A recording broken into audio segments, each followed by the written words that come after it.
The following episode contains or may contain spoilers. So if you're spoiler sensitive, maybe beware. Yeah, you sensitive people. Get out. No, get in. Now I have to think about the things I say rather than doing all my silly warm-ups. What? I do silly warm-ups. The random stuff he says up top Yeah. that no one could see because you thankfully cut it. Yeah. It's not meant to be listened to. I record it. You guys don't know, but I record it.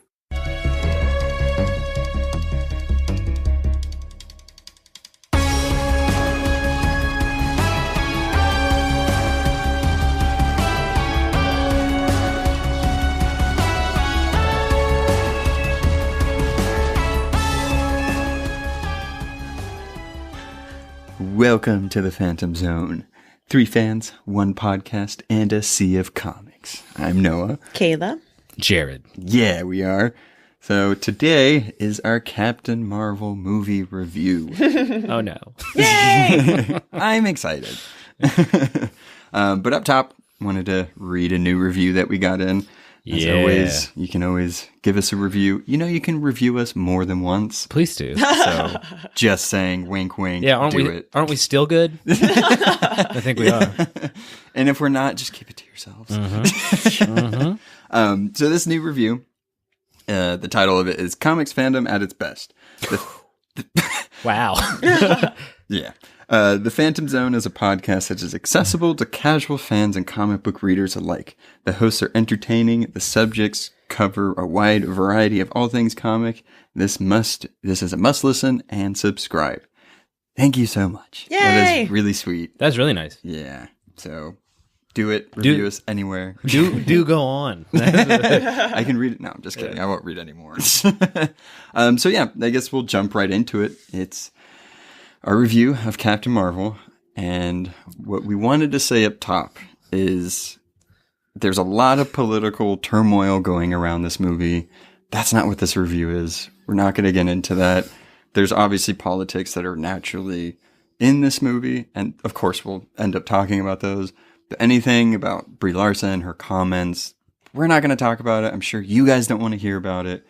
We don't want to talk about it. So Everybody just calm down. Yeah. That's our message. Yes, there's plenty of outlets that you can get that out in. We do in our separate time, in our separate corners. Yeah. Like, It's just weird, too. It's like, hey, this isn't how you do politics. Don't make Marvel movies your political platform. That's not, you're ruining it for the rest of us. yeah, Let's just say that. Don't comment on things that about your political views. I mean, it's just Or not pick for your this. outlet. Yeah. Yeah, pick your outlet. So yeah, we'll jump right into it. We'll talk about general impressions. What did you guys think of the movie? Generally. I think it was solid. I'd spoiler alert, give it like an 8 out of 10. That's a pretty big score. Yeah. I think not as well about it. I think there's good stuff here, but I think overall I got to give it a low rating. I think this is a misstep for Marvel Comics, and if you listen to our Captain Marvel review, which you should do, by the way. Anyway, deep dive. Yeah, or deep dive on Captain Marvel, not review. Sorry. Yeah, I wanted it. I wanted to like it a lot, and I just couldn't like it. I like parts, not the whole thing. I think I'm in the middle. Like it was entertaining. I had fun watching it. There's some things I wish I would have seen and some things I didn't see, you know? So, I mean, just to get into it, you know, the general outline of the movie, it's a very like buddy cop, fish out of water. Like that's how the first act kind of played out. Yeah. And then you get into the second act and it's more of her becoming who she's going to be for the rest of the Marvel universe. Yeah. So did you guys like that kind of transition or like kind of the separation between the first act and the second act? Yeah, I mean, because it goes right alongside with we're not going to be spoiler free. So if you are, like, I know we have the whole tag up front, like, if you're spoiler sensitive, beware. We're not doing a spoiler free review. So yeah, saying that right now. Extra spoilers here because this has just happened. The movie just came out, so see the movie. Yeah. A lot of times we'll be like, I don't want to spoil it, but this movie comic that came out in 1971, Yeah. it was really good. And this is what happened. In this case, How dare you tell me what happened at the end? Yeah. Yeah, I mean, if you're listening to this review, you've probably seen the movie. And if you haven't, stop listening. listen to our deep dive. Yeah. Yes. Watch the movie and then come back in this and see if you agree with us. But yeah, no, I think that journey, that 2-act breakdown that you're talking about kind of goes along with, like the amnesia that she has at the beginning and just kind of like finding herself, finding her way. Mm-hmm. So I don't know. I think that's a relatable message. I did like that. At first, when it was like she lost her memory, I was like, I feel like that's a little tropey, but I feel like the way they played it out, and then the big twist at the end, I thought it was pretty well executed. Yeah. I mean, there was always subtle hints throughout the movie that like, oh, what you think isn't. Well, there's obviously more to the story. Yes. Yeah. Which is one of the things I really did like. And I think this is going to come up a lot in terms of my perspective on stuff. In terms of the big strokes here, I like it. I like the basic interpretation of the character and stuff like that. Mm-hmm. My criticisms are almost exclusively the way that the film was managed. I'm not going to go through the long spiel, but basically, like you asked about, I thought that it was very choppy.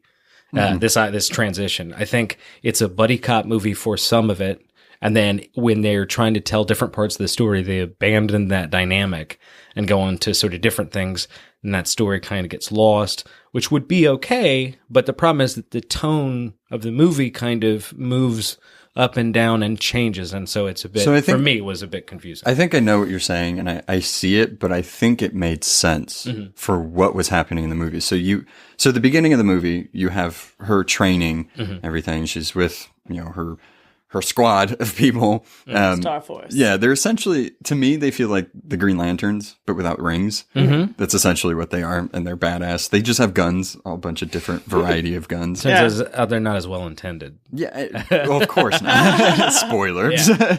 But yeah, so I loved that part, and like when they went to that planet, the whole like covert mission and everything. I was like, oh wow, I didn't expect this type of feel to the movie. But I think when she got to Earth, it was kind of hard to be that. So they had to, I mean, it was just with the situation. I think that's a good point. That's what I liked about it. That's what I felt made Captain Marvel so unique, was it was basically a sci-fi movie for the first 30 minutes. And I really liked that because I'm a big fan of sci-fi. Me too. I think general fans of comics might take a while for them to get into it. And I think most will. Mm-hmm. But if you're not a big fan of sci-fi, I feel like it's a little disorienting at the beginning. You just kind of have to accept the movie for what it is. And I feel like it was a nice take. It was a breath of fresh air, and I love sci-fi. So. I agree, and I think that's a perfect way to put it, because it was completely different. We've had that kind of feel of it, especially like with Thor Ragnarok a little bit, where it was very like bright, and it reminded me of Star Wars a little bit, especially this movie. The whole chase scene at the end when they're on the ship, I was like, this feels like Star Wars, but in a good way. Yeah. Like they're not ripping it off, but there's just something about some of the scenes they did and like all the weapons and how they fought and just the politics between everything was definitely based in sci-fi. And I think that's a step in the right direction, because it's changing up the formula that they have done in the superhero movies. I feel like it's a unique take for a unique character, and I feel kind of they should approach most movies that way now, as opposed to like, this is superhero movie number 72. I think that's the right number too. There's been so many. Yeah, there's some changes in this that feel good and fresh, but then I think they abandoned some stuff that they've established that probably wasn't to the credit of the movie.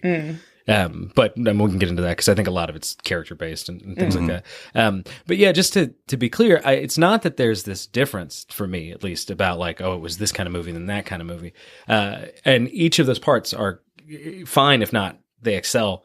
But I don't know if it ever comes together in a way that, like, I can think of a really interesting comedy, and comedy scenes, and then I can think of a really interesting action movie and horror movie and stuff like that. Like, but if you put them all together, sort of without, it just feels weird, and I think that's where I'm coming from on it. But does that make sense? Like, I mean, it does, but I think to what she said, it is different, so it might take, I guess, some adjusting. People, it might take some adjusting, which I completely agree, because there was moments where I was like, this does feel like a different movie. But then as it kept going, I was like, I'm kind of settled in like what this movie turned into. Yeah. So when she's on Earth and then she's chasing the scroll, the whole old lady part or whatever, the scroll that turned into an old lady. I love that part. It was really good. It was fun, yeah. I thought it was really good. And the scene was definitely longer than you would think it would be. But that's when I feel like the change happened, because Nick Fury's involved in it now. And then it definitely became that whole buddy cop. We need to go here to figure out this mystery type thing. And I felt like that was a good transition because she's not in space anymore with Star Force, and it's not this big sci-fi thing. Mm-hmm. It's more based in reality with this normal human guy with her. Yeah. And then they just figured out about aliens. So there's that whole kind of arching storyline going on. Mm-hmm. So, I mean, I think I like the difference between them. Mm-hmm. Yeah. And so I guess the big question, we'll get right into that. How did you guys feel about Brie Larson as Captain Marvel? I liked her a lot, actually. Yeah. Yeah. And again, I was, in terms of the movie, obviously everyone had some hesitations. Because I think you were a little hesitant, weren't you? Yeah. I mean, of course. I like reserving my opinion because I'm a very passionate person until after I've actually viewed the project in question before I go on explosive ranting. But no, I thought she was charming and like endearing in that role. And I feel like she was different than, I'm going to probably compare it a lot to Wonder Woman. Because it's kind of hard not to. The only comparison that I have. Yeah. And where Wonder Woman is much more of an elegant character, and Gal Gadot does such a good job of Wonder Woman. And I love Wonder Woman. I really do. I feel like Brie Larson was a little like tougher. It was like a grittier. She gets punched in the face a lot. She does get punched in the face a lot. And I'm just saying she gets back up, and that was cool. It was kind of like a brawler version of a female superhero, which I felt was, again, unique because we don't have very many superhero female movie leads to compare her to. I thought she did a really good job in that character, and I wasn't disappointed at all. That is an interesting point you brought up too, because it's hard not to compare it to Wonder Woman, because what else do we have to compare it to? I mean, there's been people that are like, oh, never mind. Yeah. There's been people that are like, well, there was Catwoman and Elektra. It's like, yeah. But did you see Catwoman? I mean, you know what I mean? Like, her villain was a makeup entrepreneur. You know what I mean? Yeah. It was just, it was based in a lot of sexism. That's what I personally feel like. Yeah. And the only thing you can compare her to is Wonder Woman. Yeah. And I felt like Wonder Woman excelled in a lot of ways. Maybe Captain Marvel didn't, but Captain Marvel excelled in ways that maybe Wonder Woman didn't show. Yeah. So, I mean, I was pleasantly surprised by her. I was very hesitant going in. I was like, she seems okay. Like, she's not giving me anything in the trailers or anything. Yeah, exactly. And then seeing her in the movie, I was like, I see the version of Captain Marvel they wanted to do, and she did it really well. Yeah, exactly. The one criticism I have with her is the Captain Marvel I like in the comics is, it took me a while to like find the word, but professional. She's usually very very military orientated, especially in like Civil War II. Like, she's very much like, this is right. This is what we're doing. Very professional, usually all the time. I felt like they didn't convey that well in the movie, but that's not the Captain Marvel they were doing. Well, I also feel like that she gets there. I bet she will get to the type of character that you're thinking of from the comics. It's just like this part in her story, she didn't know who she was. So it's kind of hard to be that like tough, stoic, That's a good point, because we are going to see, I guess, the full fleshed out version of Captain Marvel in Endgame. Yeah, I mean, at least her less confused about who she is. Literally. Yeah, exactly. So I feel like it was it'd be a little, unfair to be like, I want all of her character growth and opinions to be fully formed in this movie. So. Yeah. I mean, yeah, that does make sense. Jared looks like he wants to say something. I would like any of it to be in this movie. I think that was my issue. Because I agree. I think if you look at Captain America, he's a great example of a character who in his first movie was not particularly well fleshed out, and then over 8 movies gets fleshed out. The problem is that I don't think she develops as a character at all in this movie. So the thing, what gets confusing here is that as an audience, you don't always have a really good purchase on where something broke down. So I know we don't agree about overall the product, but if you say the product's bad, she could be, I thought she was bad in this. Now that could be because she was given bad writing. Could be because of her choices as an actress. It could be because of the director. And I have a tendency to lean a little bit more on it's the director's fault because they choose the takes. They do several takes, and they choose the ones to do. I feel like for me, the biggest problem with this movie in terms of her is she seems emotionally divorced from the stakes that we're supposed to believe in the movie. She is pretty glib most of the time. Now, I like the thing I like about her at the beginning to the end is she's not obsequious. She's a confident woman. It begins that way. There's no question. Even with her not knowing who she is. Yeah, absolutely. I like how that part of her has stayed even when she forgot everything else. Yeah. But the problem, I think, is that even confident people can be emotionally invested in outcomes. And her pulse is like 3/1. The entire that blood pressure. Sorry, I was like, whatever pulse is. Yeah, works. exactly. She just always seems very unconcerned, which I think somebody mentioned this, and I don't know if it was true or not, but it seems to resonate that they had her do an impression of Robert Downey Jr. Like there's almost a way that she's trying to pull off the same like I kind of don't care, flying by the seat of my pants, very glib, which I don't think she pulls off. I don't think she's a Robert Downey Jr. in that way. Yeah, but do you think that, that comparison or like how she's acting, do you think that's because that's how Star Force trained her to be? Because it seems like it's very much like she doesn't know anything about the Skrulls, obviously, because, big spoiler alert, the Skrulls are being persecuted by the Kree and vice versa. I mean, they've always been at war, so she doesn't see any of that. So it really does seem like Star Force and all of them like really narrowed her sight. Yeah. To like, you're a soldier. This is what you do. No questions asked. So do you think, Yeah, I think that makes a lot of sense because I think that the character, it's conceivable to have a character who isn't concerned emotionally or doesn't communicate that concern with what's happening. The problem is that it makes it very difficult to make that character protagonist.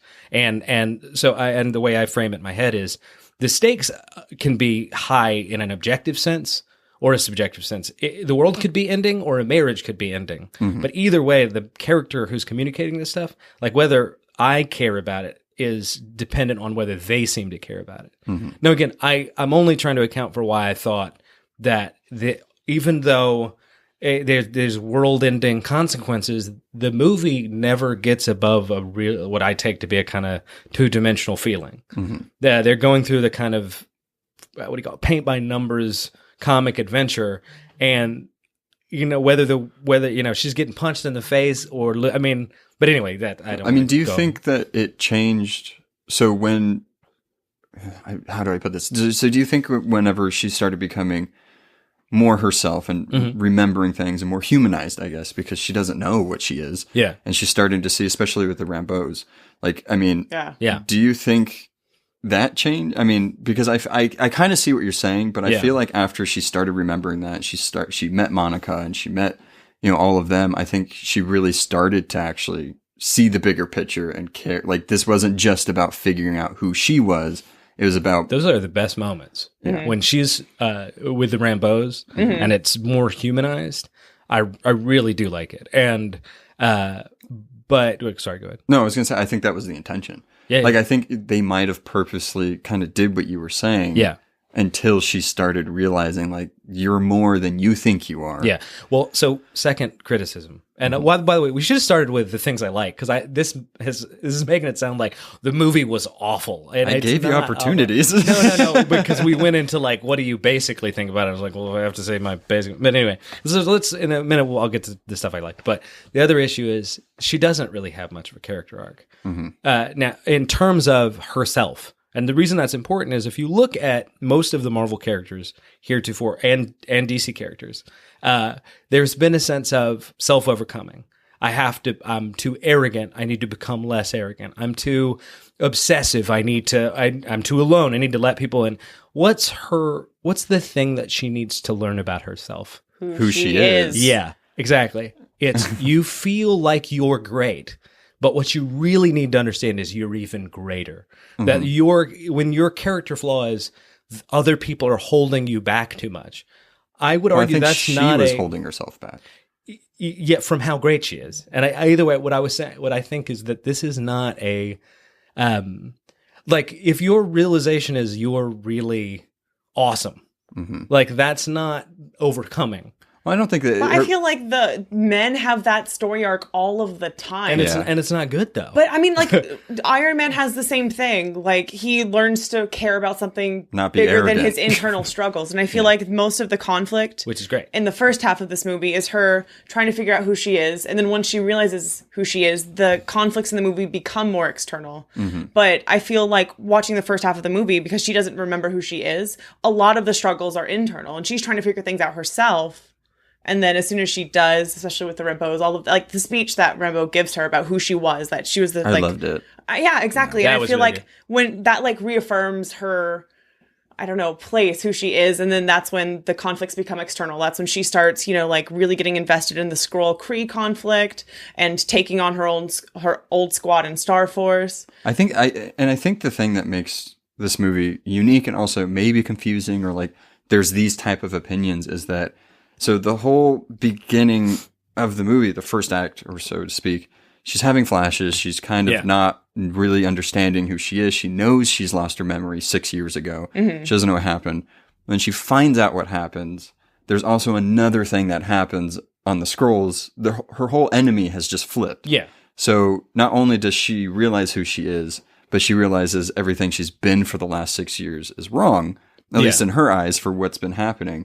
So I do feel like she did have a story arc as far as she figured out who she was, but she also did something with it when she figured it out, because she went with the Skrulls to help them. I think a character starting out as a good person and ending as a good person isn't a negative. Mm-hmm. It is to the degree that they're only reinforcing the sort of positive conception in the first place. And that's what I'm saying. I think that what you're pointing to is the structure of a change. But the change is, again, more or less superficial. So there's not a lot of self-reflection or internalization. As a matter of fact, but I think, well, let me finish. But I think she did only because she realized that, the Kree were bad. But again, these are, I was wrong about the world. Mm-hmm. In other words, so her character journey here is learning that other things were false, not her conception of herself. And again, I'm not saying this is absolutely wrong. You mentioned when guys do this. I would say when guys do it, you can point to it as a problem in storytelling. Well, I mean, as a writer, sure. I feel like having a good character that starts good, ends good, stays good isn't bad. I feel like people aren't always assholes that need to learn more about themselves. And I feel like good characters aren't boring. Mm-hmm. I mean, like the world and universe now loves a good antihero. And I mean, who doesn't? Yeah. That's true. But I mean, like, again, I'm kind of making the comparison to Captain America now. It's Steve Rogers starts out as a great person. He finally gets the power to do something, and he does. But he kind of stays that way. Exactly. He's just a good, solid person that's trying to do the right thing. And I feel like that's who Carol is. And when she realizes that, But let's talk about Steve, because I think that's a good point. Because I agree, and I don't want to be mistaken as saying my issue is she's good, then she stays good. Yeah. As a matter of fact, I would argue that all the Marvel characters we've talked about are good from beginning to end. Mm-hmm. They just have a particular flaw. It gets Iron Man. Well, so I actually think Iron Man's probably still a kind of good person. You can argue, you could think about it in terms of he has this traumatic event that shows him something true about himself. But if he was just a piece of crap, it would be like, now I have found a way to make an armor that kills everybody or something like that. So Steve's a good example. Steve learned something about the fact that the world is not what he thought it was. It's like the Wonder Woman thing. Exactly. Yeah. Beautiful. That he himself, what's his problem? He's naive. Mm-hmm. So he learns something about the world, overcomes naivete, gets better, and doesn't change fundamentally, but it sort of incorporates this sort of thing. With her, she's not naive; she's factually mistaken. Mm-hmm. So it's not an issue of, I now have incorporated the fact that I was mistaken into who I am. It's, I'm an awesome person. I've learned that I had been lied to by these bad people out there. And now I'm basically the same person. Mm-hmm. But she could have not been that way. Like, I think the decision to have her be that way and then also continue to help them. I mean, she left to go help them. So, I mean, the story could have just been like, she helped him, and then they just left, and she stayed back. And I think you can't really separate her story arc from, like, a female perspective. I can't remember Jude Law's character's name. Jan Rog. Yeah. I don't think you have to pronounce it that way. Yeah. Jude Law is amazing. I love him. Yeah. But, I mean, throughout the whole movie, starting from the beginning, because they have a lot of scenes just scattered throughout, it's him telling her to kind of just suppress her emotions. Just, you know what I mean? He, changes the subject. Yeah, exactly. Yeah. And then, I don't know, Carol by the end is like, my emotions aren't the problem. Yeah. And then, overcomes that. Mm-hmm. She's no longer, suppressing and doing what he's telling her to do. She's just basically, fuck this. And she has that thing. Knocks him down. Yeah. I freaking love that part. Yeah, I was fighting with one hand tied behind my back. Oh, yeah. That definitely was that part, like when they said that, aside from the Rambos and stuff, that all their interactions, that part I really liked. Yeah. That's why I just like, I've been fighting with my hand behind my back. And then the last confrontation between her and Jude Law, because I'm not saying his name. Yeah. I don't even That'll think be me. I don't think they really even say it in the movie, like once. Yeah. But when she says, I have nothing to prove to you, I was like, that right there, that was your moment. Again, that's what I feel she was trying to overcome. He was trying to have her suppress her emotions, control. And then when she was just like, you can't do that to me. You can't tell me to do that. Yeah, I do feel like that was kind of the overlying thing, because she always felt weird for like feeling different, but she didn't know why she was different. And then when she finally realized who she was like, oh no, I'm not the problem. Yeah. You are. Yeah. all those moments I really do like, and I think are on point with the message of the film. The thing is that you remember the montage? So the montage is of her standing up. It's this sort of climactic moment. Yeah. I think it is basically at odds with the point, not with the point I'm trying to make, but with the issue I have, which is she's kind of always known that and always been that way. So in the beginning, it's a great example. He's her superior officer. When they're fighting, it's never believable, and nor should it be, that she's a weak character who doesn't understand that she's from the beginning. She's like, stop holding me back. Yeah. You shouldn't hold me back. And I think she's right. So it's like this character that she is, I like, but I feel like we never really see the development of that. And as a matter of fact, they try to do it with the montage, and I'm like, oh, she's already developed. Her personality is so developed. I think what that was trying to say was that she is always who she is, even when she didn't remember who she was. Like that, it's so ingrained in her, and she is this person that will always get up and not back down and can fight with one hand behind her back. That's who she's always been. And like, you're strong. You've always been strong. And to concede that, continue to be strong. Yeah. And to concede the point, I don't think there's fundamentally anything wrong with that as a choice.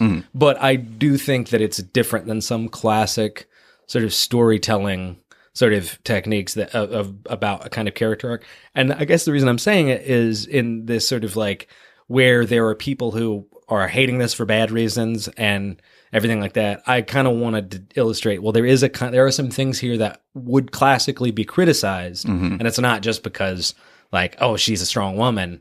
I mean, she's an awesome character. I just think they're trying to tell a different type of story than what you were looking for. Yeah. Well, there are different types of story formulas, so it's not like every single character in the whole universe that's ever been created has to struggle and overcome and change their personality by the end of the movie. Well, I feel like this was a different story. Yeah, I agree to a point, but it's that's sort of the universal solvent of any criticism, which is like, oh, well, you don't like the writing. Well, then we're just doing writing. You think that's bad writing. That was just not writing you were looking for. So I don't disagree that there's an element of subjectivity with this all the time. I just mean that it does seem to me to be like we kind of we're accustomed to character arcs, and I mean, so I'll form it as a question: do you feel like a character arc is important? So maybe you think this was a good character arc, yeah. But yeah, that's what all I'm saying is that, like, to the degree a character arc is important. On my end, I didn't see it, but of course, I could be. That's just one man's opinion. Yeah. I do remember you falling asleep a few times, so yeah, you might have missed some key moments. What? No, that's a good point. I probably didn't see the movie. I'm kidding. Yeah. No, but I think okay. So one criticism about the movie, it's not even that really big of one, but it was set in the 90s, and they really leaned into it in some of the scenes. It was funny. It was whatever. And the music, man. Yeah, the music was cool, but I mean, I just felt like. I was like, okay, I get it. They're in the 90s, like the whole dial-up, Alta Vista, Blockbuster Video and stuff. I don't know. Like that part to me, like it was just weirdly put into it. Yeah, that's how I feel about the end when Fury, like she's already left and Fury is like typing up the Protector Initiative and then she sees like the nickname, Avenger. Stuff like that. The whole like nudge thing always kind of irritates me. Yeah. I felt like that was a big part of the movie, like sporadically throughout it. Yeah, exactly. Like they're trying to like really heavily connect her to the past Avengers and I'm like, that wasn't necessary. She's awesome. When she shows up she would just kind of naturally fall in with that crowd anyway. Yeah. You don't need to go out of your way to make like, oh, look, she was actually the first Avenger. I know we named it Captain America the first Avenger, but she's not. It sounded like something from Powerpuff Girls.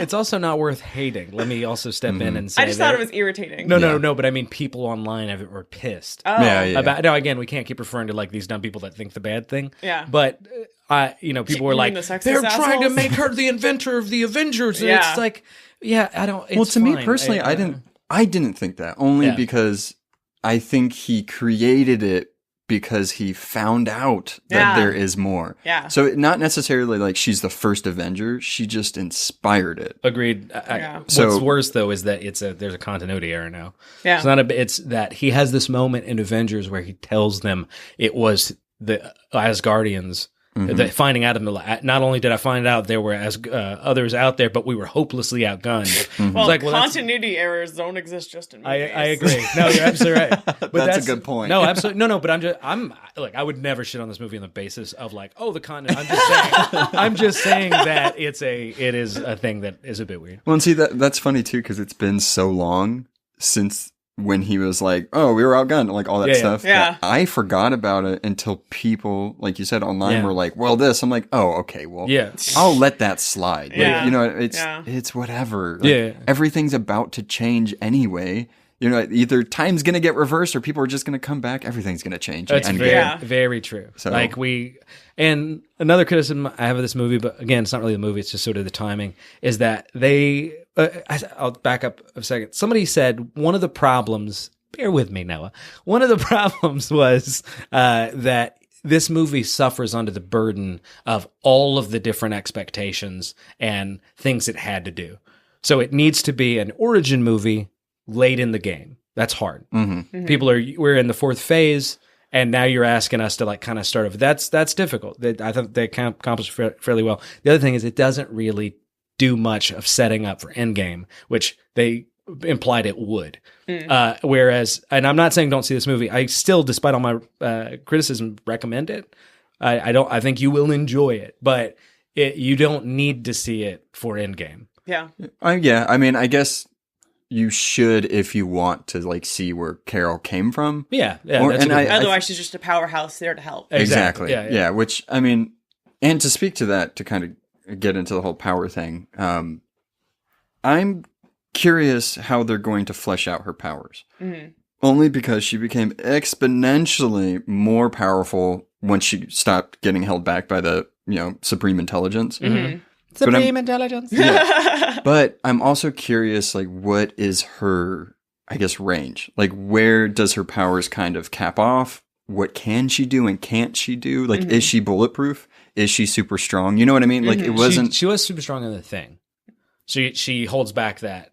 Oh, yeah. But I don't know if that's because of her... flighty powers? Yeah. Like, you see what I'm saying? Tell it to Superman. Because I always think the same thing. I was like, is it your fly powers? The momentum here. How are you doing that? Yeah. I'm just more curious because by the time we see her become Captain Marvel in almost like her binary state, kind of, you don't get much of like, okay, what can you do? Because the biggest thing she did was take down one of the ships. Yeah. So corkscrew through. Yeah, which was really cool. Like visually, it was really good. But it was like, okay, she got blasty as fuck, y'all. She got blasty as fuck. Which we've seen throughout the movie. That's the only thing I'm saying. Like, I'm curious if they held it back just because she is going to be a big threat to Thanos. But also, why would you hold it back? Only because I'm just more curious, like where it's going to go. Sky's the limit for one, because she's been out in space with her cosmic powers for 20 years. So we don't really know what she's up to. And we don't know the extent of it, so we don't know what she can do. And Marvel has done this to success thus far. We just forget it. Doctor Strange ends with him being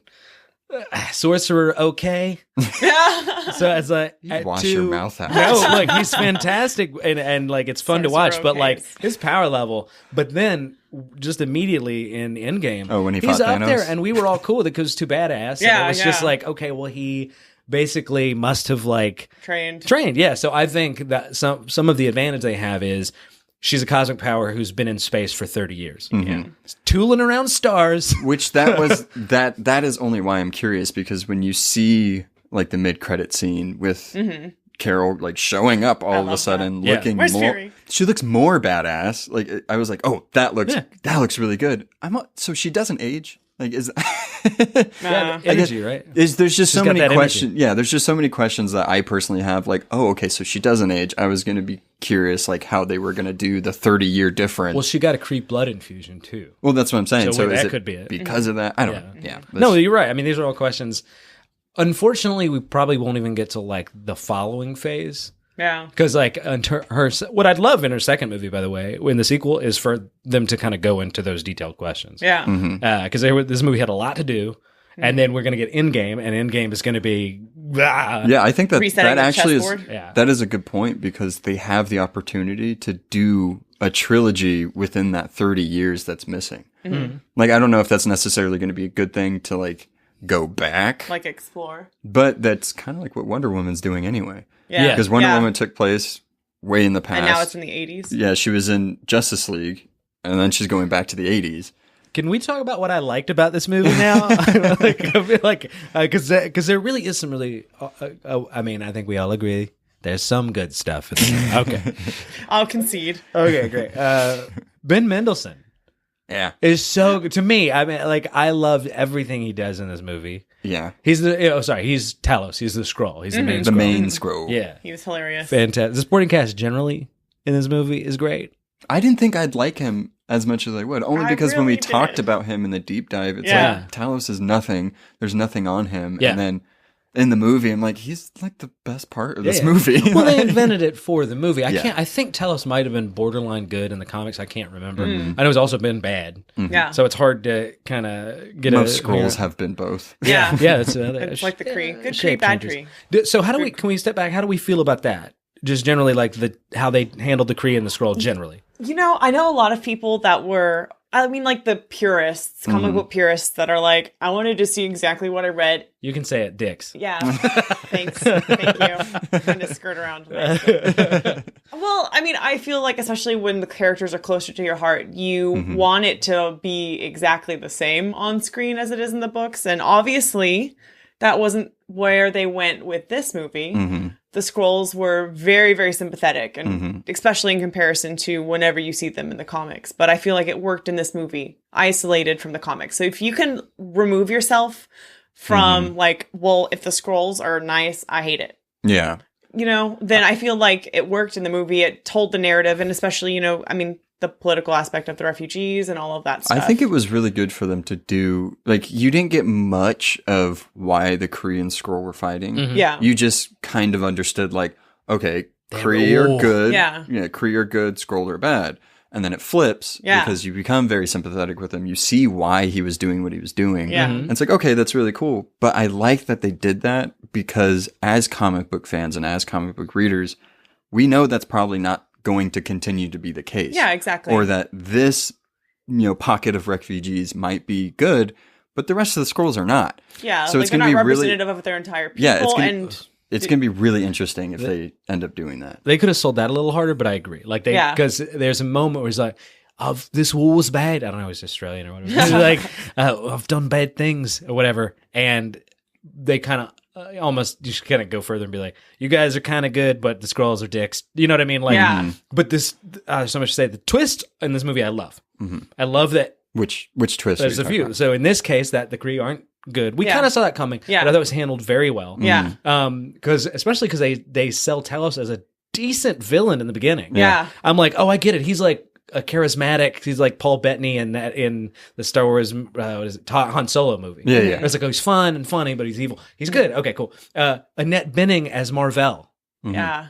I thought that was so in plain sight, and I thought it was awesome. That was cool. That's a very cool gender swap. She's got way more. I gravitas. liked it. Yeah, I did too. I didn't, and so to bring that, I like how they mixed a few of her origins because I think they realized that, like, okay, if we do just strictly this origin, none of that's going to happen. Yeah. Or like if we do that one, vice versa. So I like how they did the explosion. They had Marvell in it. They had all of that. And it was new and it was refreshing. So it was like, okay, that's good. I agree. I felt that they took the best parts of her origin stories and was like, here you go. Yeah. It was a good mix. But also, so the Skrulls really cool. I thought the visuals looked really good. So we got cool CGI change stuff. I thought before that the prosthetics looked great. Mm-hmm. I thought they looked great. I'm on the fence of that. Okay, only because I don't know. I just thought it could have been better, maybe. Sure. But that's a very mild like maybe criticism. the changing could have been better or something like this. No. The changing was fine. Like the way they just looked. Oh, I disagree. But okay. It looked like Piccolo. I loved it. Dragon Ball Z. I thought that was a great Piccolo. And then the other thing, we all kind of have an idea, like when you read the comics, as you mentioned, the fans can be too like in this case I was like, you got better than the comics in a certain way, which is that like you think about the Skrulls are inherently cool because they're shape changers and all that kind of stuff. And the Kree, a lot of times just the visual depiction in the comics, like, okay, they're guys in green outfits with guns.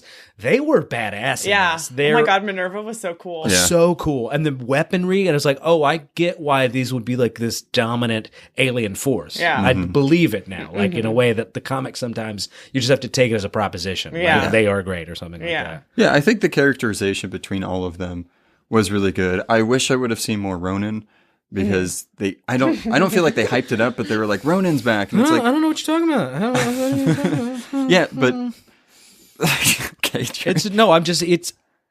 as a Ronin fan, this is disappointment number 2. To what? I don't know. It's not his movie. I know, but it's not a matter of like, let's make it better. It's that he would have been an awesome Act 2 dragon, so to speak, that she could have kicked his ass. I would have been fine with that. Yeah. But because in the first one, he's this villain you see a lot, in Guardians of the Galaxy, you see him a lot. He doesn't really do much except punch Drax a couple of times and then get the gem. So even though Ronin's there, we never get to see him really in action.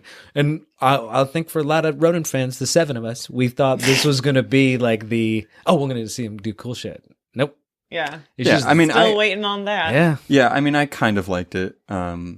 I liked how he was in it. I mean, it connected some of the stuff together. Yeah. I mean, that's what I felt like this movie was supposed to be. It was supposed to introduce this character that's going to be a pivotal point in the ending of the Avengers whole saga, and also to connect how the Tesseract came into play, or like where it came from, and that all was of that weird, stuff. by the way. It was weird. I didn't expect it. Yeah. But I kind of liked it. Yeah, so fine, to connect it, and then you also see Ronin for the first time in quotations. Yeah. So I thought it was good. I thought it did its point. It's a missed opportunity for her too, though, because she like kicks the crap out of a bunch of spaceships. Some spaceships and some dudes, and her beating the shit out of an established supervillain would have done a lot to like not for to rep, but just show her like it's like that Superman criticism. It's like, when is he gonna fight somebody? Yeah, I just want to see him punch somebody. God, he's always fighting like machine guns and saving planes or whatever. Well, I feel they had like 2 choices. They could have had the ending conflict be with her old Star Force squad, or they could have had it be with Ronin. And I feel like they made the right choice. Yeah, I guess see that for from like a storytelling an emotion, standpoint. Yeah, I could see that. Yeah. What's the next part? Where's the scripts, guys? Okay, so we totally have to talk about the Rambos, though, because they were fantastic. And all of the scenes with them were so sweet and so humanizing and so real. You know what? This did not have a love interest. It was just like the focus was, I don't know, like familial. And I loved that. Are you sure that she wasn't going to kiss Marie? Is that just me that I was like, there was a few moments where I was like, there's sparks. No, see, that's what happens when you have like a best friend. I have you love each other. Okay, well, let's just say I wouldn't mind either way. I wouldn't have either. But I just felt like it was really refreshing, one, to not have a love interest in a movie. Yeah. And 2, their friendship was really beautiful. I was concerned at first in the beginning with her and Jude Law, because I was like, they're like flirting a little bit. Yeah. But I don't know if that's just her, which turned out should just be her. She's, she's one of the guys, if so to say. Yeah. But I loved that there wasn't a love interest, because I actually didn't realize it until you just said it. I was like, oh yeah, there was no love interest. And it wasn't like there was this void that needed to be filled with romance. What did you think of Jude Law, by the way? We were talking about him that much. He played his part. But he's so I'm glad he didn't die at the end, because I'm curious. I love that scene where he's like, all these powers, you need to fight me. You need to. She just blasts him. That way. I know. I literally out loud was like, "That's what I would have done." Yeah. It was such an Indiana Jones moment too, you know. So it was very cool. I just love how she like put him in that ship and was like, "Get the fuck Bye. out of here." Yeah. But back to the Rambos. I loved it only because you got to see Monica's mom, which has never ever been a thing. So you got to really see more of that. You got to see that Captain Marvel does have a connection to something that's a pretty deep cut in comics for Monica. Mm-hmm. And it gives me hope that maybe she'll become what she is in the comics, or at least some form of it. Any of her aliases that are in the comics. Oh, it'd be great. Yeah. I just feel like that's... And if they changed it to make her Ironheart, I'd be like, okay. Yeah. I mean, it's something like that because her mom is very, mechanically inclined. Yeah. So actually, that's a good... Ooh. By the way, her mom is in the comics and it's very different. Really? Yeah. I mean, she's a much more like domestic kind of character. This is that's way what I'm more saying. badass. Yeah, that's what I meant. That she's nothing in the comics as far as like this is a full fleshed out character. Yeah. Absolutely, that meant something in the movie. Mm-hmm. And with Monica, by the way, getting powers in the future, it would be so. Even if she didn't go the Ironheart like direction, because she's energy powered. Yeah, there's so many ways to just like have some machine siphon off Carol's power to save her. You know what I mean? You see a lot of potential to get her in the future. Mm-hmm. Yeah. I wonder if she will show up in the future. I think I've heard rumors, but I think it'd be awesome. Yeah, I think in Endgame, I think there's rumors that her adult self is in it. And I'm like, oh, please. Well, that actress has got a tall order because this actress, I don't know her name, but that played Monica? Yeah. Really fantastic and like a very high bar for that character. I understand she's a kid, but still very good. Yeah, I thought it was good. And I liked how it showed how she got her costume colors, and it was a really sweet moment. I'm like, I love moments like that where they explain something so simple, but it's in such a like sweet. Every time you see her now, you're like, oh, yeah. I'm really, even though she did change her colors. Just saying, that's true. I'm really excited about the spin-off movie they're doing now from this movie. You guys heard about that?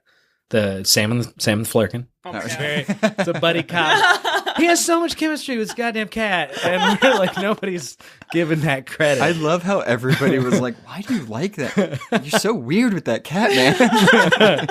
Oh yeah, Noah's been obsessing about the cat's name change. It's such a weird thing to kind of be irked about. It's a weird hill to die on. I will say that. I always die on weird hills. It makes you. Yeah. I mean, shut up, guys. It's me. Yeah. No, the only criticism I made was, okay, you named a goose the 90s Top Gun. I know that because I read it.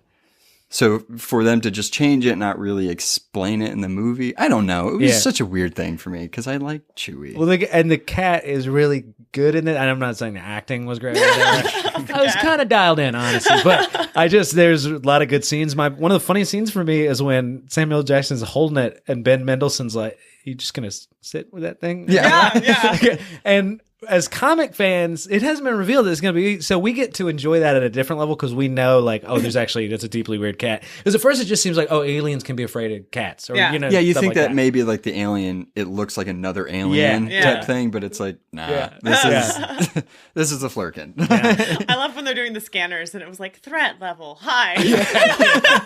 And they scan, threat Nick Fury. level, low.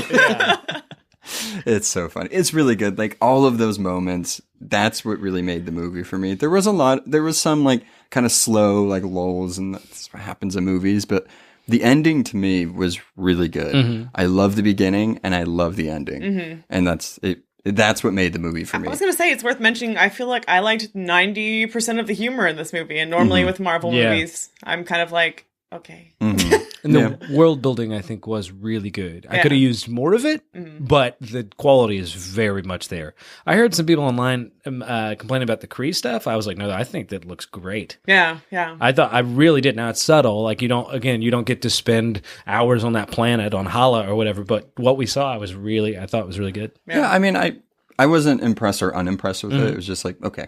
Just because we're so spoiled now with Marvel movies and them being in like cosmic places, I was like, yeah, that looks alien. You know what I mean? Yeah. Like, I wouldn't criticize that. Like, that looks stupid. But now that they've got the character in place, number 2, huge room for that. And I think we should, hopefully that's what we get. Yeah. Is more stuff out in space, or at least more like back with the Kree, the Skrull, or whatever alien. I mean, I think that's where they're going to go, especially with the Eternals being announced, that they've done so much on Earth.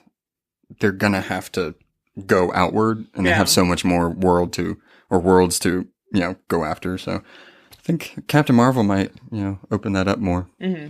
I mean, also, can we just say Sam Jackson looked great in this? I know. I don't know what he's doing. I don't know if it's some sort of wash. Aging backwards.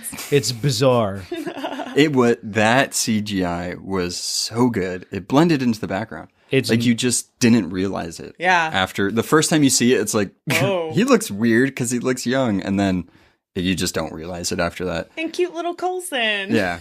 With his duck-ass haircut. He was such a good boy. Yeah. I know. He was so pure in this movie. Yeah. But the only criticism I have with the CGI is there was some moments where it lacked that kind of pulled me out of it. So you have the CGI with the de-aging. Fantastic. Yeah. A lot of the CGI with her powers are really good. But the one that sticks out to me that I can remember, because I've only seen it once so far, is when she's falling. And that's when she first flies. Mm-hmm. I felt that was so disconnected from how good the rest of the movie looked that I was like, God, that looks so bad. And it was such a pivotal moment for her because she's rising yet again and becoming who she needs to be. And I was like, they should have put more work into that one. It's similar to Aquaman, I thought. Where it's like Aquaman was so amazing. But there were a few scenes where I was like, this doesn't look great. Yeah, it's like you could have tried a little harder. Yeah, I agree. So I guess we'll end it on... how many? What should we say? How many flirkins we give this? Yeah, well, we're gonna rank it too, right? Oh yeah, we'll rank it in I guess, is it in your top 5? I'll put that out there. Okay, let's ask Kayla first. Of Marvel movies, MCU movies. Mm-hmm. That's hard. Mm-hmm. I would say it's probably on the border of the top 5. I would say probably 6 or 7. That's pretty high. Yeah, I thought it was pretty solid. And I feel like I'm just for nostalgia purposes, there are ones that I would rank higher. Mm-hmm. Like the first Iron Man movie, I feel looking back, it's like, okay, you've obviously done better stuff, but I really like the first Iron Man movie. Civil War and Avengers are kind of untouchable, so those kind of tend to take up the top 3. Thor Ragnarok is really good, but I mean, there's only 1 or 2 more that I can think of that would be better than Captain Marvel, because I felt like it was a really solid movie. Mm-hmm. Especially for an origin movie. Yeah, that's exactly. What I thought. Yeah, I thought it was really solid for an origin movie, which is hard to do. I was going to say, the origins of these characters that we love so much, those movies tend to be the weaker ones. Meh. Iron Man, it's the opposite, but I feel like, with others. Mm-hmm. Yeah, I mean, I'll kind of echo what you said. Like, I feel like a lot of the origin movies I don't like. I don't like the first Captain America movie. I like Black Panther, but I don't like it as an origin story. There's just a lot of them that are... Ant-Man, don't even get me started on that one. Well, did you like Ant-Man? No, I did not. Either of them. I thought they were entertaining and they were fun, but I don't know, it just didn't do anything for me. Yeah. This was better than Ant-Man. So it exceeded my expectations, and I'm more excited for it to come out. It's not in my top 5. I think it barely makes my top 10. But yeah, that's my general feelings. It's better than Ant-Man, so it's a win for me. How many movies are there in Marvel? I don't know, like 20. 7. 6,000. Yeah. I don't think this is in the top half. Mm-hmm. That's fine. Or that there are better. You act like we have a gun to your head. Just say what you're going to say. Well, no, it's like I really, really like Marvel movies. And I like every Marvel movie they've made. Mm-hmm. But I can't think of one that's worse than this. Okay. You're fine. So it was fun doing this podcast, guys.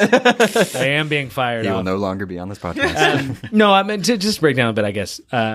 It's fundamentally had some problems for me, but there's a lot of good, and I still do recommend the movie because it's the world building, the visuals, the stuff. Did you really think it was a good origin movie? No. Okay. But good, a good attempt. And I know that sounds, I'm not trying to be condescending. I feel like I'm not mad at them. They didn't do something mean or bad.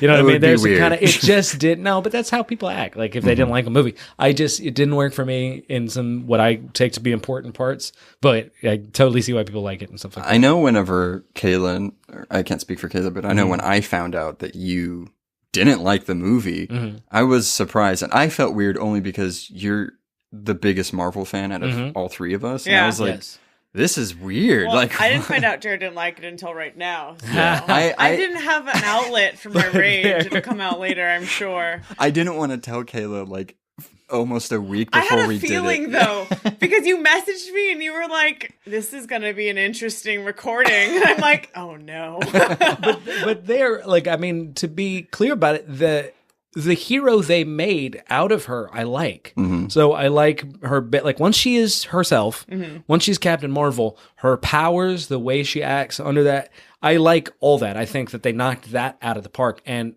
what makes me feel good is that moving forward, it's not really going to matter because the place that they ended up is so good. It doesn't really matter that I didn't really think the story was. So the character by the end, you're like, yes, yeah. moving forward, totally on board. Seeing her.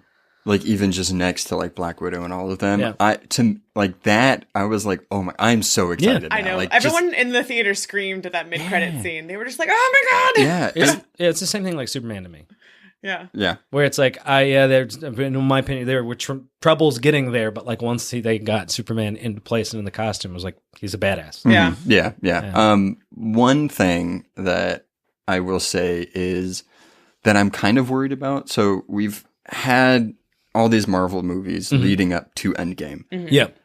And Jared had kind of mentioned this, and like I didn't agree at first, but then the more I thought about it, I started like, okay, I see where he's coming from. That they have this character that is just now being introduced at the very end, that's kind of being made to seem like the Superman, the savior of like she's the one that has to come. She's definitely an ace. Yeah, she is an ace, but I think kind of what his criticism was, and I kind of feel the same way, only that I hope it doesn't take away from some of the characters that we've kind of been on this journey with. You know what I mean? Like she comes in and like kind of just she defeats a threat. Yeah, I don't disagree. I hope that doesn't happen, but we haven't seen Endgame yet, so it's kind of of course, weird to hold it against her yet. No, I'm not. It's only my worry. Like kind of like I hope they don't do this, but I have faith that they won't, because especially if some of them... they're making such a big deal of Endgame, and you know that like these characters that you've been following for 10 plus years aren't going to be there anymore. Some might leave. It might be giving Marvel too much credit, but I don't think that they would do that. I think you're right. A lot of the fears are not like justified in that. It would be hard to believe. Also, the idea that a powerful character comes in towards the end is not fundamentally wrong. No, of course not. And some of that got confused because she is by definition a Mary Sue character. The problem is that there is a place in comics for Mary Sue characters. That's not fundamentally wrong. That's why it's a thing. Yeah, exactly. Like the idea of like, hey, we have a new character we want to push. You're really going to like this is basically how new characters get created and introduced. And loved. Yeah. I mean, most of the Avengers we have now really weren't popular. I mean, especially with the general public. I mean, who heard of Iron Man before he came out with the movie? I am really glad that you said that, because that needs to be emphasized for people who were like, this character came out of nowhere. It's like, no, this character came out of nowhere for you. Now, that's fine as a movie fan, and if you're really committed to the MCU or whatever, but to be clear, people who have been reading comics know her. And not just like, oh, she was in the 70s. Captain Marvel, especially Carol Danvers, has been an important character for the last 15 years in Avengers comics. Yeah. So there's no avoiding that. Yeah, I mean, kind of to round this out, there was people that were like, nobody cares about this character. It's the least selling, blah, blah, blah. It's like, yeah, to you. Like, I mean, it's just crazy to think that people get upset that they brought her into the movies because they didn't like her in the comics. Nobody cares about this character. It doesn't sell at all. Yeah, like Iron Man and Thor and Captain America. Yeah, correct. Exactly. I mean, a lot of these characters aren't Superman and Batman. Yeah, ones that we've had decades of movies of, and everybody knows and loves. It's like these characters have to get introduced somehow. There has to be a first time. Yeah, calm down, people. God, I'm more excited about her involvement in Endgame than I would have been without seeing the movie. So that in and of itself is a price of admission. Yeah, I agree. I think I'll give this movie 7 flirkins out of 10. Nice. Yeah, I was like, wait, out of what? Yeah, 7 out of 10. Yeah, I already set it up top. Probably an 8 out of 10. Pretty solid. I'm gonna go I'm gonna say 6. Like, really? I think you want to go lower. I feel that's actually pretty good. After the conversation, I like it more. Yeah. Which is, I think, a good thing about conversations like these. Yeah. It's like if you're on the internet and you're only talking to like-minded people, Yeah. it enhances your sort of like view. But like, no, I mean, you know, and I knew I liked stuff about it beforehand, but like, I'm like, yeah, I really did like stuff. Yeah. So, I mean, guys, just go see it. Form your own damn opinion. Yeah. And then, you know, enjoy it or don't, you know? Yeah. But I'm sure most people were excited for Endgame, so can't wait to talk about that one. All right, thanks, guys. Yep. Thanks for listening. Follow us on Facebook, Instagram, or Twitter at the Fantom Zone Pod for more podcast updates. For comics. Did you get medicine? Yeah, I took Army Skittles. Army Skittles. Yeah, Motrin.